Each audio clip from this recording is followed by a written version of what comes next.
तो दूसरा पार्ट है क्वालिटी इंजीनियर की। हमने बात की थी कि सैलरी क्या होती है, और आज हम बात करने वाले हैं बहुत चीज़ों के बारे में, क्या क्या उसको आना चाहिए, और कुछ क्वालिटी इंजीनियर के टेक्निकल टर्म्स के बारे में पता करेंगे, इंटरव्यू क्वेश्चन के बारे में पता करेंगे।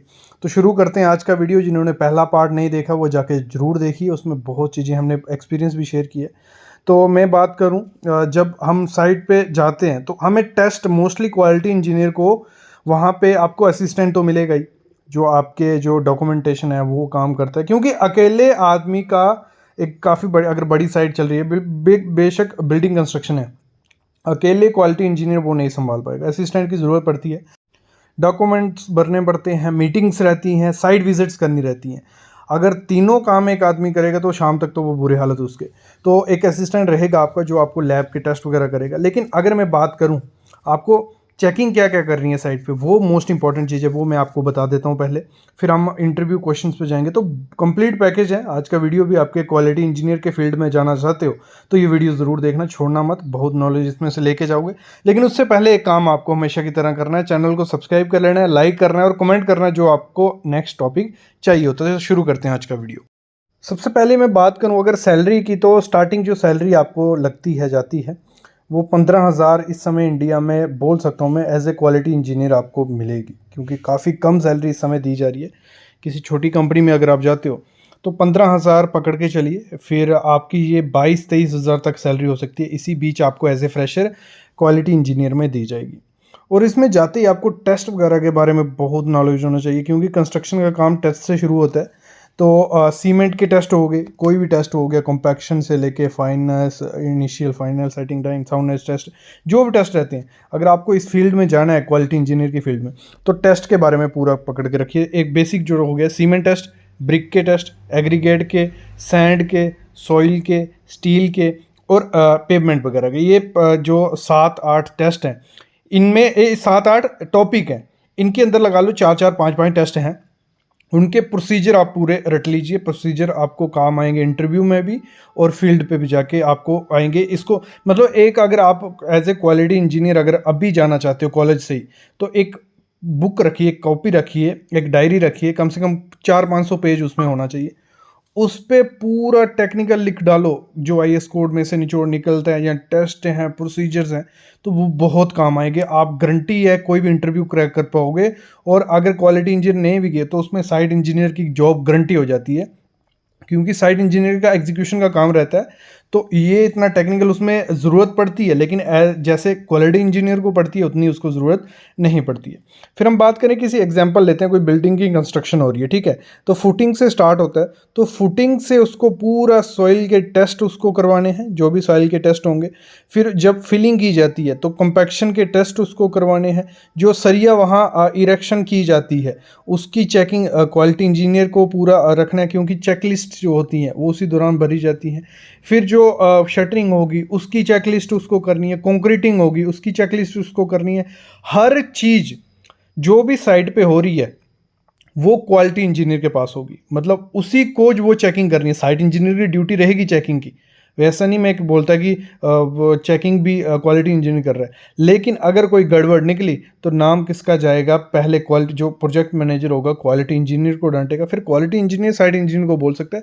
लेकिन क्वालिटी इंजीनियर की रिस्पॉन्सिबिलिटी रहती है कि कोई भी गड़बड़ साइट पे ना हो क्वालिटी को लेकर, ये पहला काम होता है। तो मतलब जो भी काम होगा उसकी चेकलिस्ट। और अगर अभी से आप चेकलिस्ट जो है आपको वेबसाइट पे मिल जाएंगी, या कहीं भी बहुत सारी जगह पे गूगल में चेकलिस्ट पड़ी हुई है, हर काम की चेकलिस्ट। और जो आदमी वो चेकलिस्ट पूरी पढ़ लेता है, देख लेता है, रीड कर लेता है, नोट कर लेता है, वो इंटरव्यू में उसी में से मोस्टली 3-4 क्वेश्चन आपके आएंगे चेकलिस्ट जो रहती हैं।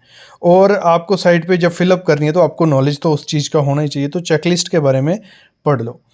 अभी मैं थोड़े आपको ना बेसिक इंटरव्यू क्वेश्चन से या थोड़ा नॉलेज देता हूँ, एक वेबसाइट पे ले जाता हूँ। उसके बाद में हम बात करेंगे कि आपको क्वालिटी इंजीनियर बनने के लिए कहाँ अप्लाई करना है, एलएनटी में कैसे अप्लाई कर सकते हो, एमएनसी कंपनी में कैसे जा सकते हो एज ए क्वालिटी इंजीनियर, वो मैं बात करूँगा। इसमें से बहुत चीज़ें आपको पता भी होंगी और कुछ चीज़ें ऐसी हैं जो आपको पता भी नहीं होंगी, और ये सब चीज़ें मैं प्रैक्टिकली आपको बताने वाला हूँ, सिखाऊंगा, बताऊंगा, ठीक है। तो जो कंक्रीट है वो 60 मिनट के अंदर आपको कंज्यूम करना है, ये सबको पता है, क्योंकि उसका हाइड्रेशन प्रोसेस स्टार्ट हो जाएगा, वो ख़राब होने लग पड़ता है।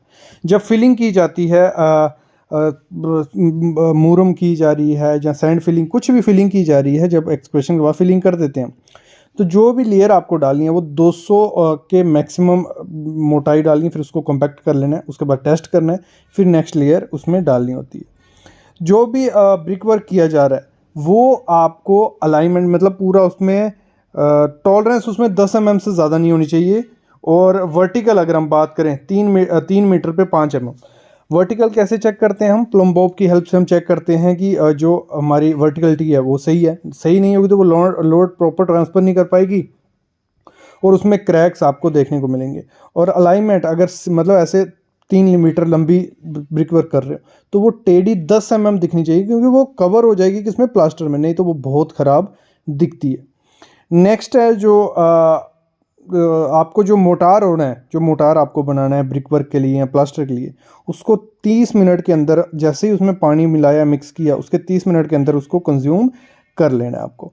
तो जो आपको नेक्स्ट करना है ब्रिक वर्क, जो आपको करना है वो आपको 1200 mm, उससे ज़्यादा दिन में हाइट पे नहीं करना है, ये मैं आपको क्लियर कर दूं। और जब आप कंक्रीट नीचे फेंकते हो, जो आपका नॉमिनल मिक्स रहता है, शूट की हेल्प लो, बकेट की हेल्प लो, 1.5 मीटर से ज़्यादा दूर से नहीं फेंकना है। और अगर आप पंप यूज़ कर रहे हो तो आपको 2.40 मीटर से दूर से नहीं फेंकना है, ये हम हमेशा याद रखना।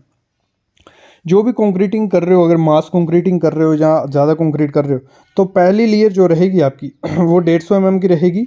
उसके बाद आप जो नेक्स्ट लेयर्स आप डालोगे वो 400 mm की मैक्सिमम डाल सकते हो। ये नहीं कि एक जगह कंक्रीट डालते गए 1.5 मीटर तक वो एक साथ डाल दिया, तो वो प्रोसेस सही नहीं होता है, ये हमेशा आपको ध्यान रखना है। फिर आपको जो करना है, जो आप पानी मेज़र करने के लिए या सैंड मेज़र करने के लिए जो गॉज बॉक्स बनाते हो, वो इतना क्यूमिक का होना चाहिए। देखो 0.035 क्यूमिक बॉक्स होना चाहिए। फिर जो आपके ब्रिक में जॉइंट्स होते हैं वो स्टैगर्ड होने चाहिए, जैसे ब्रिक लगा रहे हैं तो उसमें जो ग्रूव होना चाहिए वो 10 से 12 mm का होना चाहिए। और उसको अगर ग्रूव नहीं बनना तो रैग्ड कर लो उसके बाद, क्योंकि जब प्लास्टर करोगे तो अच्छी बॉन्ड उसमें बनती है। मिनिमम 7 दिन की आपको क्यूरिंग करनी ही करनी होती है, ये चीज़ें भी आपको ध्यान रखनी है। फिर हम बात करते हैं, सीधा नीचे आते हैं वो पॉइंट्स, ये जो मैंने पहले बताया था आपको, टेम्परेचर कंक्रीट का temperature 30 degree to maximum 35 degree होना चाहिए जब आप उसको यूज़ कर रहे हो। कंक्रीट का ये इन्वायरमेंट का टेम्परेचर आपको नहीं बता रहा मैं। और जो टॉलरेंसेस रहती हैं वो प्लस माइनस 15 mm कवर में होंगी तो चलेंगी, और फिर टाइज में 10 mm स्टीर में, ये सब चीज़ें ठीक है। ये मैं पहले बता चुका हूँ, इसलिए मैं आपको थोड़ा ऊपर ऊपर से बता रहा हूँ। और ये ब्लॉग मैंने जब लास्ट वीडियो डाली थी उसमें डाला था, और इसमें हर चीज़ आपको मिलेगी। और ये बुक अगर आप लेते हो तो इसमें भी काफ़ी चीज़ें सीखने को मिलती हैं। मैं ये नहीं कर रहा कि प्रमोशन कर रहा हूँ या कुछ, लेकिन एक अच्छी बुक है, आपको पढ़नी होगी तो आप पढ़ सकते हो। तो ये चीज़ें, ये ब्लॉग आप, मैं डिस्क्रिप्शन में लिंक डाल देता हूँ। और एक चीज़ आप ज़रूर करना, जब हमारी वेबसाइट पे जाओगे ना तो यहाँ पे जाके आपको यहाँ क्वालिटी इंजीनियर ज़रूर सर्च करना। जैसे क्वालिटी इंजीनियर सर्च करोगे तो आपको क्वालिटी के रिलेटेड बहुत चीज़ें आ जाएंगी। ये आ गई टेक्निकल स्किल आ गया, फिर नेक्स्ट टॉपिक जो आ गया but are skill required to be an quality engineer, ये मिल जाएगा। Quality engineer should know this points, तो quality engineer should know this points. तो हर एक ब्लॉग में मैंने बहुत चीज़ें डाली है। क्वालिटी इंजीनियर इंटरव्यू क्वेश्चंस, फिर सिविल इंजीनियरिंग इंटरव्यू क्वेश्चंस, तो इसमें बहुत चीज़ें आपको सीखने को मिलेंगी, तो इसको ज़रूर पढ़ना। अभी चलते हैं हम टॉपिक पे। देखो, अगर मैं बात करूं जो भी एल&टी हो गई या बड़ी बड़ी एमएनसी कंपनीज़ है ना, तो वो जो क्वालिटी इंजीनियर को लेती हैं मोस्टली एक्सपीरियंस को लेती हैं। 2 साल का तो मिनिमम एक्सपीरियंस मांगती हैं। लेकिन एल&टी में आप अप्लाई कर सकते हो, अगर नॉलेज अच्छा है तो आप अप्लाई कर सकते हो। कभी कभार फ्रेशर्स के लिए भी उसमें आती हैं, तो उनकी जो ऑफिशियल वेबसाइट रहती है मोस्टली उसी पे अप्लाई करना। अगर ऐसे कोई बोलता है कि आपको मेल आते, मोस्टली धोखाधड़ी वाले, एल&टी का बहुत ज़्यादा लोग एल&टी के नाम पे धोखाधड़ी करते हैं।